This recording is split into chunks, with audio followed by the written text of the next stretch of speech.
Bueno, el segundo tema o la segunda aplicación que vamos a trabajar es la determinación de las presiones laterales sobre elementos de contención. Ahora, ¿de dónde surge la necesidad de evaluar estas presiones laterales? Hemos visto en el tema de taludes que no siempre la masa de suelo presenta estabilidad, es decir, que ella misma garantice los niveles mínimos de seguridad exigidos. Vamos a tener condiciones de terreno en donde la seguridad se ve comprometida, y lo concluimos porque al evaluar el factor de seguridad encontramos en algunos casos que el factor se acerca a la unidad, está por debajo de 1.5, que es el menor valor, digamos, que podemos trabajar, y entonces tenemos que recurrir a unos elementos que nos ayuden a garantizar la estabilidad de la masa de suelo. Entre muchas de las soluciones que podemos plantear para garantizar la estabilidad de la masa de suelo se encuentran los elementos de contención. Y esos elementos de contención deben diseñarse, analizarse o analizar su estabilidad y diseñarse estructuralmente para recibir una acción, un empuje por parte del terreno contenido. En este capítulo la idea es que planteemos unas expresiones que nos ayuden a evaluar las presiones que el terreno puede llegar a ejercer sobre ciertos elementos de contención. No vamos a entrar a analizar la estabilidad del elemento de contención, ni vamos a diseñarlo. Eso ya hace parte del curso de Geotecnia 3. Sino que vamos a concentrar la atención en la evaluación de las presiones laterales. Luego en Geotecnia 3, conociendo la forma de cómo calcular esas presiones, entramos a analizar la estabilidad y a diseñar estructuralmente cierto elemento de contención. Entonces lo que tenemos es un terreno que por sí solo no ofrece la debida estabilidad y requiere entonces de un elemento que le ayude a garantizar la estabilidad. Ese elemento puede ser un muro de contención. Entonces, lo que buscamos en este capítulo esencialmente es determinar cuáles son las presiones que el terreno puede llegar a ejercer sobre algunos elementos de contención. Y vamos a ver que esa presión va a depender de la capacidad que tiene el elemento de contención de moverse. En la medida en que frente a la acción el muro tenga la capacidad de desplazamiento, en esa medida la presión lateral del suelo puede cambiar desde una condición que llamamos activa hasta una condición que llamamos pasiva, y un valor intermedio que es la condición de reposo. Ahora, en la práctica vamos a tener, digamos que, muchos proyectos donde se requieran dichos elementos de contención. De los más presentes en la práctica del ingeniero civil, cuando estamos construyendo vías, hemos analizado ya la estabilidad del talud en zonas de corte, en zonas de relleno, y cuando el talud nos arroja un factor de seguridad menor al exigido, inmediatamente eso nos lleva a tener que estabilizar el talud. La estabilización puede ir desde el manejo de las mismas geometrías del talud, disminuyendo pendientes, disminuyendo la altura, hasta proponer elementos de contención. Es decir, cuando ya no podemos modificar la geometría. ¿Por qué no la podemos modificar? Porque hay unas limitaciones de proyecto que nos impiden variar la geometría del talud. Entonces tenemos que recurrir a la estabilización externa del talud. Y en ese proceso de lograr un elemento que me garantice la estabilidad, surgen entonces los muros de contención, que pueden ser localizados en zonas de corte o pueden ser localizados en zonas de relleno. Aquí se observa el encofrado previo a la fundida del elemento de contención, hace parte de una zona donde se va a rellenar para conformar parte de la calzada de la vía. Entonces el elemento, en este caso, es una losa en concreto vertical que se encuentra empotrada en la base, pero la losa trabaja en voladizo. Es una losa en concreto que está trabajando frente al empuje lateral en voladizo, no tiene restringido su movimiento. Y para esta situación, el suelo va a ejercer cierta presión y la pregunta es, ¿cuál es la magnitud de esa presión? ¿Cuál es el valor del empuje, de la fuerza resultante? ¿Y dónde estaría localizada respecto a algún punto del elemento de contención?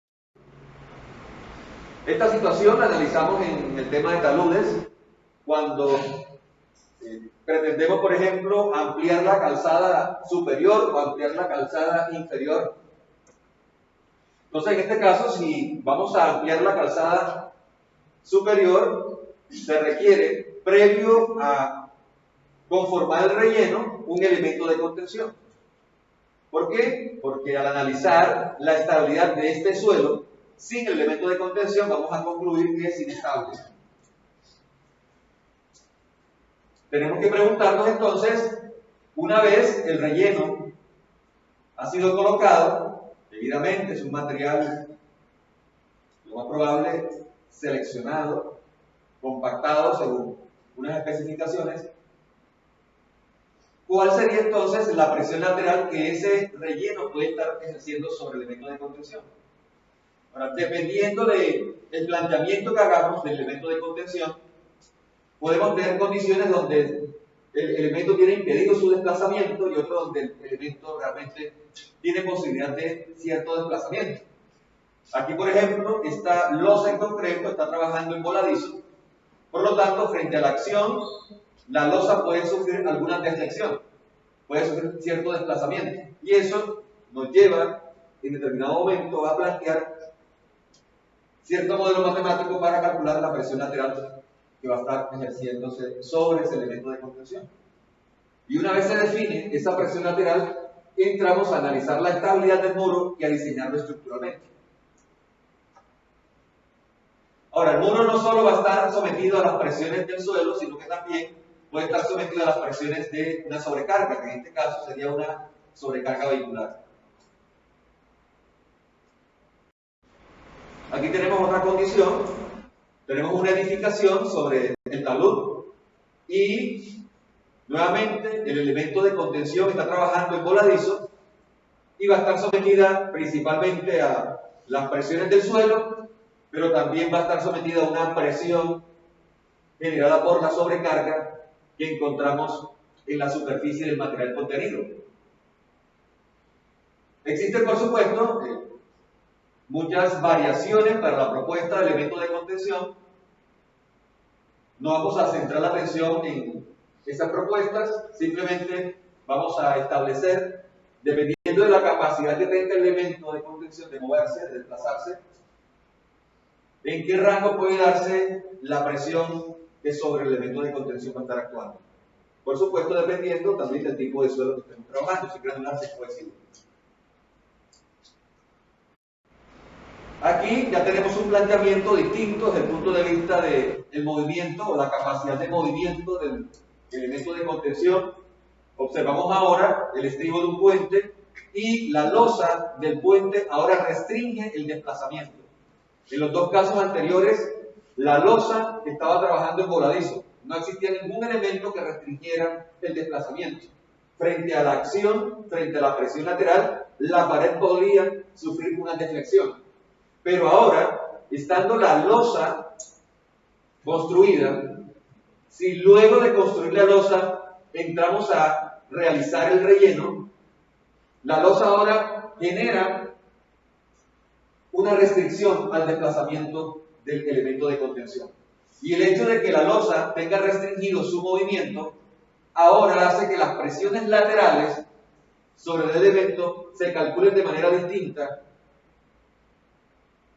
que en los dos casos anteriores donde la losa tenía capacidad de desplazamiento, se podía deflectar frente a la presión lateral.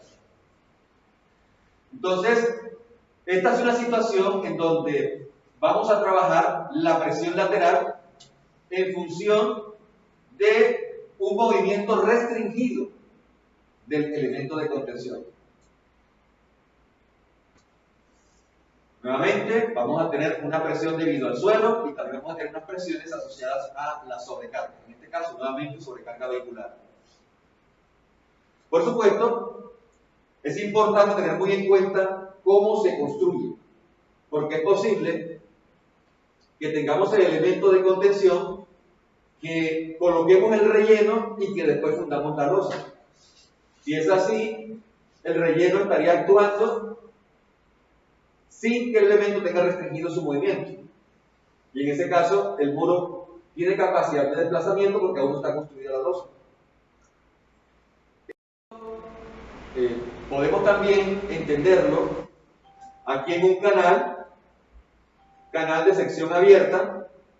En principio, las paredes están sometidas a la presión del suelo, están sometidas a una presión de agua, en el caso de que el canal esté funcionando. Y si la pared está trabajando en voladizo, las presiones de diseño son unas, pero si la pared tiene restringido su desplazamiento, las presiones van a tener una magnitud distinta. Ahora, ¿qué puede restringir el desplazamiento de la pared? Bueno, en los casos cuando la sección se hace cerrada. Es decir, si se construye una tapa y después de construir la tapa, cuando conformamos el relleno, entonces ahora la pared va a tener restringido su movimiento. Y por lo tanto, las presiones laterales estarán en función precisamente de esa restricción de movimiento. Aquí tenemos el procedimiento constructivo, en donde tenemos la conformación de la sección del canal, luego la formaleta, o el armado del acero, la formaleta, y finalmente fundimos en concreto las paredes y el fondo del canal. Aquí ya tenemos el canal fundido, pero observemos que hacia los lados aún no se ha conformado el relleno. Ahora, la pregunta que tenemos que hacernos es, constructivamente, ¿qué vamos a hacer primero? ¿Vamos a conformar el relleno o vamos a fundir la placa superior? Si conformamos el relleno, en ese momento, al no existir la placa, la pared tiene capacidad de desplazamiento. Se deflecta frente a la presión lateral. Y el hecho de que pueda deflectarse frente a la presión lateral nos lleva a cierta magnitud del empuje. Pero si nosotros primero fundimos la tapa y después conformamos el relleno, ahora la pared va a tener restringido su movimiento y las presiones laterales estarían asociadas a una condición donde el muro tiene restringido su movimiento. Entonces, dependiendo de esa condición, de cómo se da el proceso constructivo, pues así entonces será la presión lateral. Ahora, quien está diseñando es quien debe establecer cómo debe darse la secuencia constructiva.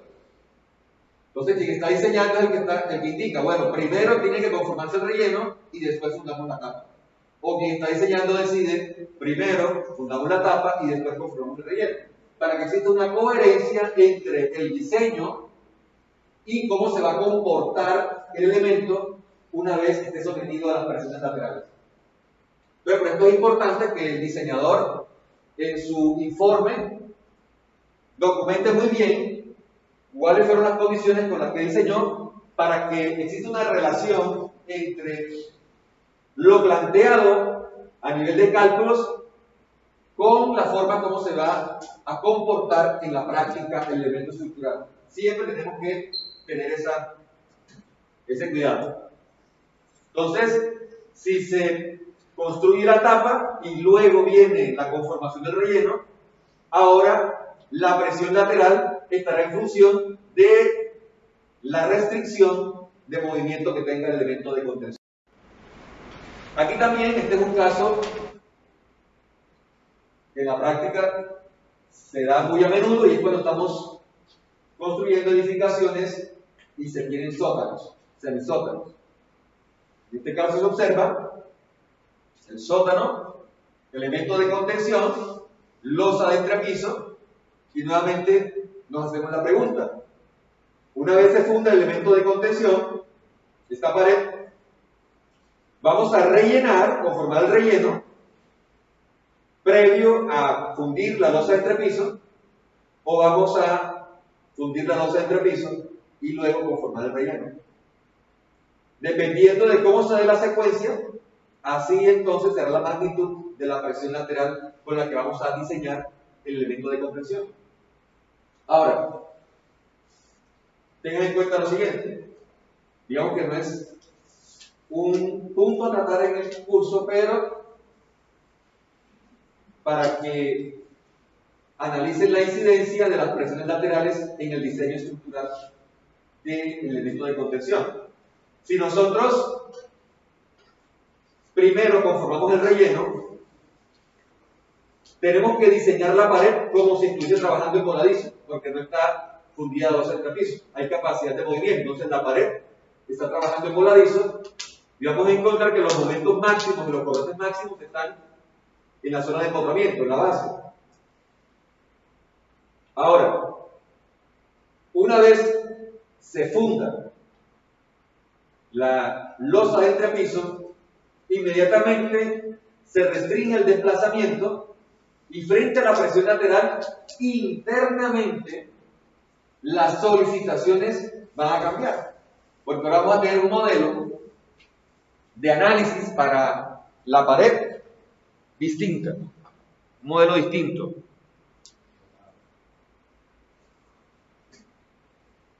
Digamos que nuestro modelo en un principio sería este, sometido a la presión lateral, pero una vez se construye la losa de entrepiso, ahora aquí vamos a tener una restricción por la losa. Por lo tanto, cuando yo analizo la pared para la nueva situación, ya inmediatamente las solicitaciones cortantes y los momentos aquí están cambiando respecto a esta condición.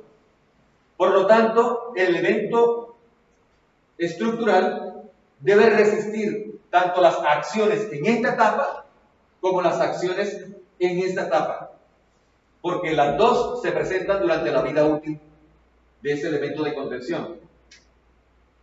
Ahora, aquí estamos hablando de la misma presión, pero si nosotros lo que hacemos es fundir inicialmente la losa de entrepiso, inmediatamente conformamos el relleno, aquí el elemento está comportándose inmediatamente en función de la restricción, del desplazamiento. Pero esta presión y esta van a ser distintas, las presiones laterales. Tienen magnitud distinta porque aquí el elemento tiene capacidad de desplazamiento, en este momento acá el elemento no tiene capacidad de desplazamiento. Y de esa manera entonces vamos a trabajar la evaluación de las presiones laterales. Donde hay capacidad de movimiento, vamos a hablar de presiones activas, presiones pasivas, y cuando el movimiento está restringido, hablamos de condición de reposo. Entonces, vamos a trabajar bajo la teoría de Rankine 3 tipos de presiones laterales para el diseño de elementos de contención. Vamos a hablar de la presión lateral en reposo. Cuando hablamos de presión lateral en reposo es porque el elemento de contención tiene restringido su movimiento. Y vamos a hablar de las presiones activas y pasivas. Esas presiones se darán cuando el elemento tiene capacidad de desplazamiento. Ahora, dependiendo hacia dónde se dé el desplazamiento, así es la condición activa o es la condición pasiva. ¿Cómo se está dando el movimiento del muro respecto al suelo que está generando la presión? Entonces, a continuación, vamos a plantear las expresiones que nos van a ayudar a evaluar las presiones laterales. En primer lugar, en reposo, donde el elemento de contención tiene restringido su movimiento. Cuando hablamos de la condición de reposo, hacemos referencia a que el elemento de suelo que está ejerciendo la acción sobre el muro de contención o el elemento de contención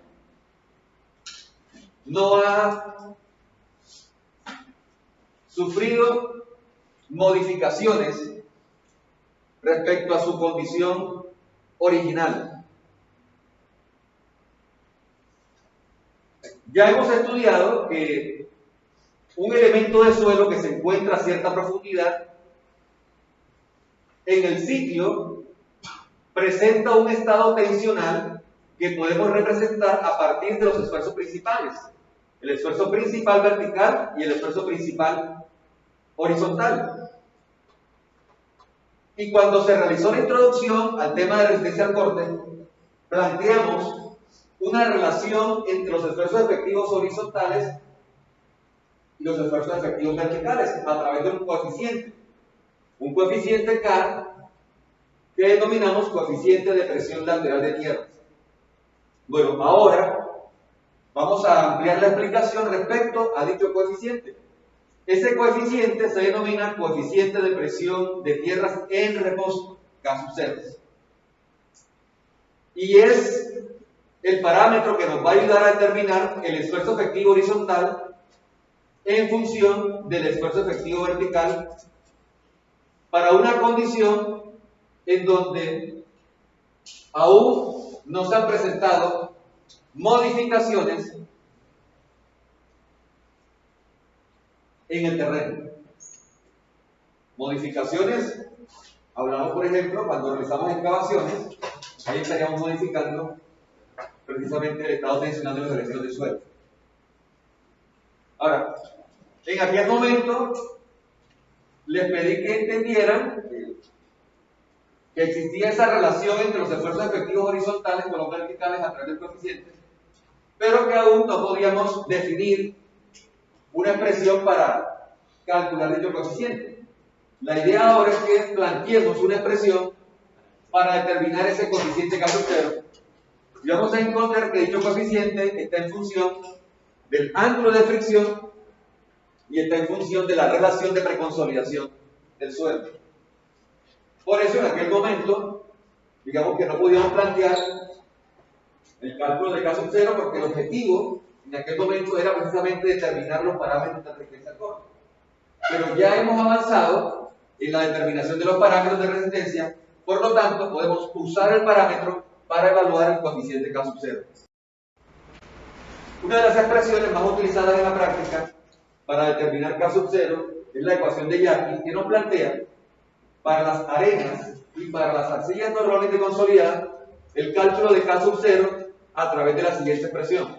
K sub 0 es igual a 1 menos el seno del ángulo de fricción efectivo. Eso quiere decir que si estoy trabajando con una arena, puedo determinar K sub 0 simplemente con esta expresión. O si la arcilla está normalmente consolidada, puedo determinar K sub 0 con esta expresión. Ahora, las investigaciones demuestran que realmente esa expresión es un valor medio.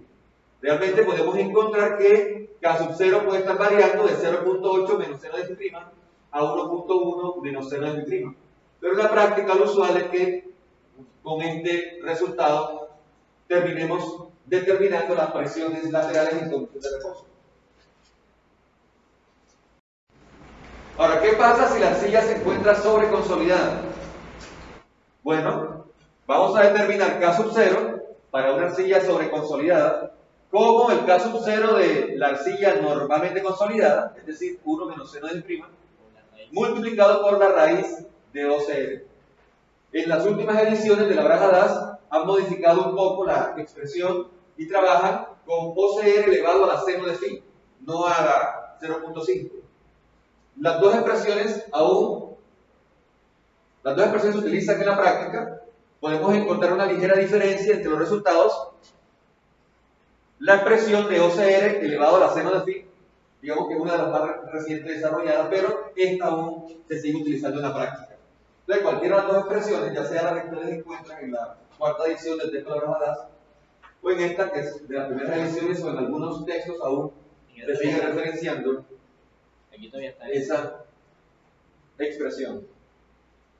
Ahora, recordemos que es OCR. OCR es la relación de preconsolidación. La relación de preconsolidación establece una relación entre el esfuerzo de preconsolidación, recordemos que es el máximo esfuerzo al que está sometido el suelo a cierta profundidad durante toda su historia de formación, con la presión efectiva presente a esta misma profundidad. Y que para determinar OCR en la práctica lo que hacemos es un ensayo de consolidación. Eso quiere decir que estamos hablando de un material cohesivo, saturado, en donde extraemos la muestra a cierta profundidad, la llevamos al laboratorio y procedemos a realizar el ensayo de consolidación. Aplicamos carga, medimos la deformación axial y relacionamos entonces cómo está cambiando la relación de vacíos con el aumento de los esfuerzos efectivos verticales. Y a partir de este gráfico, a través de un procedimiento manual, se propone, según Casagrande, cómo determinar el esfuerzo efectivo de preconsolidación. Este procedimiento ustedes lo practicaron en su curso de Geotecnia 1, en donde se establece un punto de radio mínimo de curvatura, se traza una tangente, una línea tangencial a ese punto, luego se pasa a una línea horizontal, se saca la bisectriz entre estas dos líneas y se prolonga la rama virgen, y donde se cruza la prolongación de la rama virgen con la bisectriz, en ese punto determinamos entonces el esfuerzo de preconsolidación.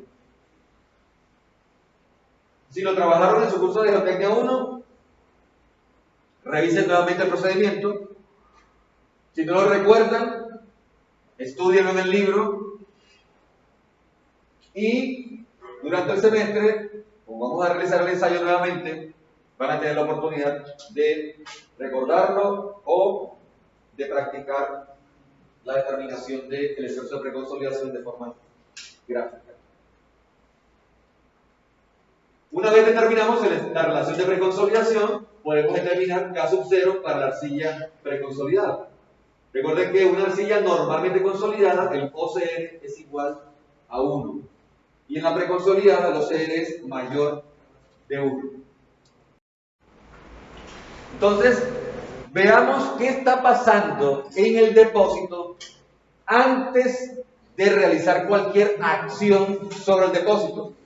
Cuando hablo de realizar cualquier acción, principalmente hago referencia a realizar una excavación. Principalmente hago referencia a eso.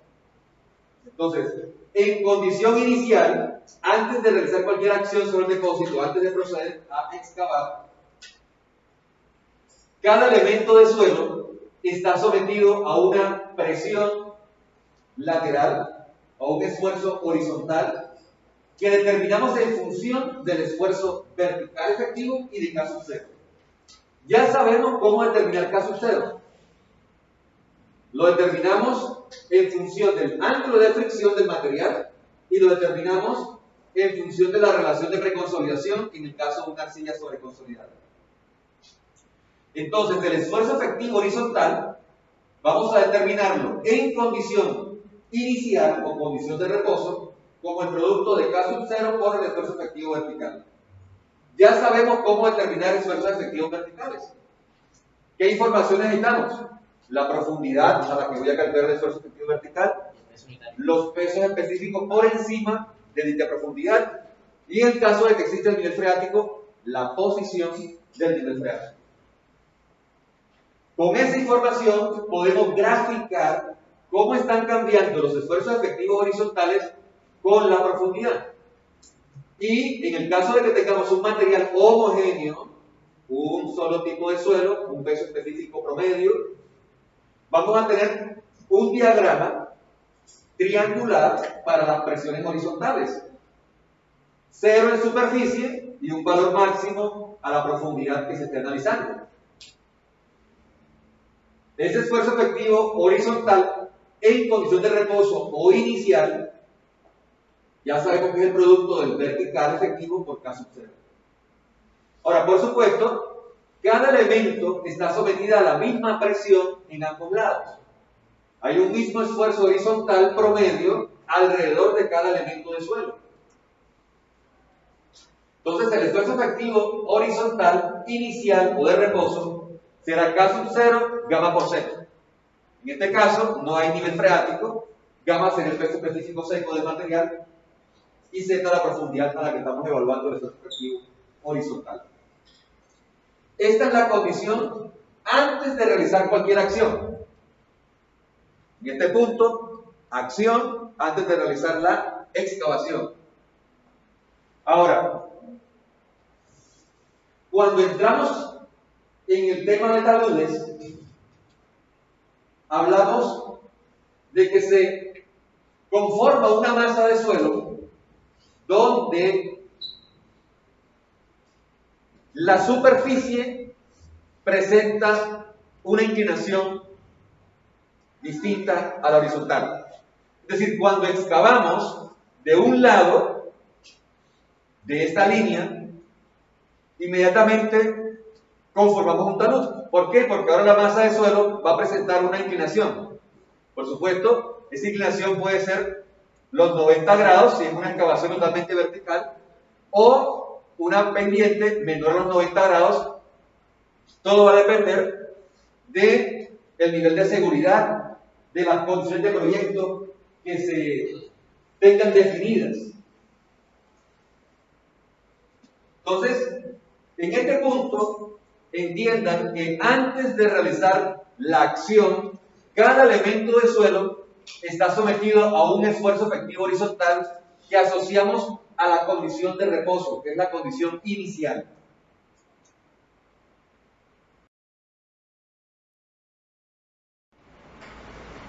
Ahora realizamos la acción. ¿Cuál es la acción? Excavar. Ahora, ¿por qué necesitamos excavar? Porque en el proyecto se nos pide instalar una tubería a cierta profundidad. Por lo tanto, debo garantizar la seguridad de la instalación. Necesito garantizar la seguridad de los operarios que van a estar realizando dicha instalación. Ahora, cuando excavamos, por supuesto, estamos allá en oficina, no podemos ir a excavar sin antes realizar los cálculos que nos garanticen la seguridad. Cuando estoy en oficina, yo tengo mi perfil de suelo y tengo unas condiciones de proyecto. Las condiciones de proyecto me dicen, necesito instalar una tubería de tantas pulgadas a cierta profundidad. Ahora, el geotecnista tiene que definir cómo se debe realizar esa excavación de forma segura. Y él empieza a realizar un análisis de la estabilidad del talud. Entonces él plantea en el papel alcanzar la excavación o alcanzar la profundidad de excavación. Voy a tener unas condiciones geométricas del talud, en este caso pendiente del talud, 90 grados. Voy a tener una profundidad que sería la altura del talud, por ejemplo, 3 metros y medio, ese sería H. Y voy a tener unas propiedades geotécnicas. Tengo C', tanto, Φ', tanto. Producto del análisis de estabilidad, concluyo, factor de seguridad 3, mayor que 1,5. Entonces, decimos, podemos realizar la excavación de forma segura sin tener que recurrir a un elemento de contención. Entonces, se procede en campo a alcanzar la profundidad, se instala la tubería y no hay ningún inconveniente. ¿Okay? Pero, ¿qué pasa si en el análisis de estabilidad encuentro que el factor de seguridad es 1,20 o que peor, el factor de seguridad está dando un valor de 0,9, 0,8, menor a la unidad? ¿Qué concluimos? Si quiero alcanzar esa profundidad, no puedo trabajar la excavación sin tener un elemento que me ayude en la estabilidad del suelo. Entonces, en primer lugar, podemos pensar en modificar la geometría del talud.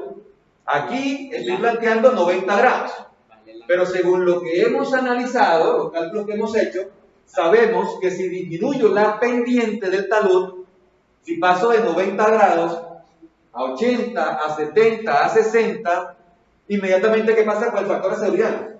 Empieza a aumentar. La pregunta que tenemos que hacernos entonces es, ¿puedo trabajar con una pendiente distinta? de tal manera que logre el factor de seguridad mínimo que me están pidiendo, ahí es donde vienen las condiciones de proyecto. ¿Por qué? Porque en este caso es posible que yo tenga espacio disponible hacia ambos lados y pueda ampliar el ancho de la excavación, de tal manera que pueda trabajar una pendiente menor a 90 grados. Pero hay ciertas condiciones de proyecto que me pueden impedir ampliar la sección de la excavación en la superficie. Por ejemplo, la existencia de una vía, la existencia de una estructura, un andén, un predio ajeno, nos impide modificar la geometría. Entonces, en ese caso, cuando no puedo modificar la geometría por condiciones de proyecto, necesariamente tenemos que evaluar qué tipo de elemento de contención me va a ayudar a garantizar la seguridad. ¿Me siguen? Entonces, en este caso, se tiene espacio disponible, no tengo ningún tipo de estructura que me impida y planteo una pendiente distinta a los 90 grados. ¿Buscando qué? Que el factor de seguridad esté por encima del mínimo que se requiere, que es 1,5. ¿Ok? Pero no siempre es así, no siempre tengo el espacio disponible. Acá tengo una imagen donde tenemos un andén, tenemos una vía y no puedo pensar en ampliar. Tengo una limitación de proyecto. Por lo tanto, la solución de modificar la geometría del talud, descartada. Necesito de un elemento de contención. Ahora, en esta imagen, ustedes observan unas láminas metálicas. Estas láminas metálicas se instalan en el sitio antes de realizar la acción. ¿Cuál es la acción? Excavar. Ahora, lo que voy a plantear es el reemplazo de la masa de suelo que voy a retirar por un elemento que me va a garantizar la estabilidad. Ese elemento es esta lámina metálica, que se denomina tablestaca en la práctica. Esa lámina se coloca, se instala en el sitio antes de realizar la excavación. Y durante el proceso de excavación, la lámina empieza a trabajar manteniendo la estabilidad de la pared. Será entonces la lámina la que nos ayude a garantizar la seguridad del proyecto. O sea que observamos que se han instalado unas láminas para poder alcanzar la profundidad requerida. Ahora, la lámina es la que me está ayudando a que la pared de la excavación no falle. Pero no solo la lámina aparece como elemento estabilizador. Aquí aparece un puntal. Este puntal está restringiendo el movimiento de la lámina. Sin el puntal, la lámina entra a trabajar en voladizo. Pero, como la lámina es un elemento delgado, de sección transversal delgada, no podemos avanzar mucho en profundidad sin la ayuda de un elemento que impida o restrinja el desplazamiento. Entre esos elementos vamos a tener los puntales. En este caso son elementos que están trabajando a compresión. El suelo está tratando de cerrar la excavación y el puntal está tratando de mantener vertical la excavación. Está trabajando a compresión. Ahora, también existen otros elementos que se denominan anclajes para poder restringir el desplazamiento de la lámina. Ahora, bajo esta condición se puede dar el cálculo de la presión lateral en condición de reposo. ¿Cómo se da esa condición de diseño de reposo? Bueno, el conjunto, para nosotros, elemento de contención, será el conjunto de lámina y puntales. Ese conjunto va a evitar que los elementos de suelo sufran modificaciones en su estado tensional respecto al original. Entonces, aquí tenemos el depósito. Ya sabemos cómo están cambiando los esfuerzos efectivos horizontales con la profundidad. Sabemos que en condición inicial, antes de cualquier acción, el esfuerzo efectivo horizontal se calcula como K sub 0 por el esfuerzo efectivo vertical. Y lo que vamos a hacer es instalar estas láminas en el depósito antes de realizar la acción, que es la excavación. Y una vez estén instaladas, como observamos aquí, procedemos entonces a excavar. Dependiendo del número de puntales, localización de los puntales o de los anclajes, así entonces el elemento, la lámina, va a tener cierta restricción en el desplazamiento. Si se impide totalmente el desplazamiento, ese elemento de contención va a garantizar que los elementos de suelo todo el tiempo mantengan el estado tensional inicial. Entonces, miremos lo que está pasando. Tengo el depósito en su estado natural, estado inicial, antes de realizar la acción, y procedemos a la instalación de las láminas. Dependiendo del tipo de suelo, esa instalación se puede realizar a través de presión o vibración. En el caso de las arenas, se realiza por vibrado. Y la máquina se encarga de instalar tantos metros lineales, en el caso de excavaciones, para instalar tuberías, por ejemplo, tantos metros lineales a ambos lados de la zona que se va a excavar. Y una vez se instalan las láminas, se procede a la excavación. Ahora, la función de la lámina es la de estabilizar las paredes. Pero, en muchas situaciones, la sola lámina no es suficiente. Porque, dada la flexibilidad de la lámina, la presión lateral puede hacer que se generen unas deflexiones por encima de lo máximo permitido, al punto de que se puede cerrar la excavación si no se colocan los anclajes o los puntales.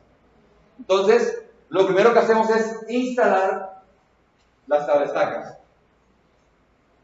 Y por supuesto, estas láminas van a estar sometidos o sometidas a unas presiones asociadas a la condición inicial o condición de reposo. Esas presiones van a ser iguales en ambos lados de la lámina. Estas presiones se calculan como K sub 0 por gamma y por Z. Es la presión horizontal en condición inicial o condición de reposo. Ahora avanzamos en la excavación, pero en función del calibre de la lámina, así vamos a poder avanzar en profundidad sin recurrir de un elemento de contención, un elemento adicional que es el puntal o el anclaje. Pero una vez se alcanza cierta profundidad, para poder garantizar la condición inicial de presiones en los elementos, tengo que recurrir a la restricción del movimiento de la lámina a través de los puntales o a través de los anclajes. Aquí tenemos la forma como se instalan los anclajes. Tenemos una máquina que perfora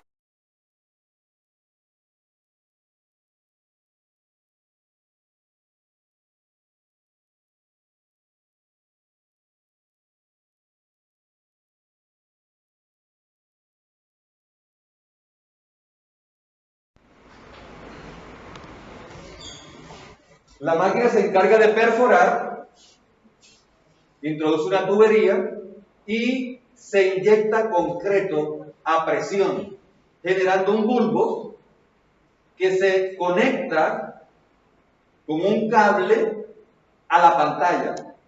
Aquí se ancla el cable y al tratar de desplazarse, al tratar de sufrir la deflexión por la presión lateral, inmediatamente entre el concreto y el terreno que rodea el bulbo de concreto, se genera una fricción.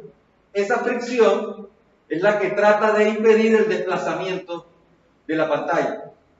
Por supuesto, en este curso no vamos a entrar a determinar las dimensiones del anclaje, ni cuántos anclajes tenemos que colocar, ni a qué profundidad, sino que debemos entender que en la práctica podemos restringir el desplazamiento de la pantalla o con el uso de los anclajes o con el uso de los puntales. ¿Cómo garantizamos la condición de reposo?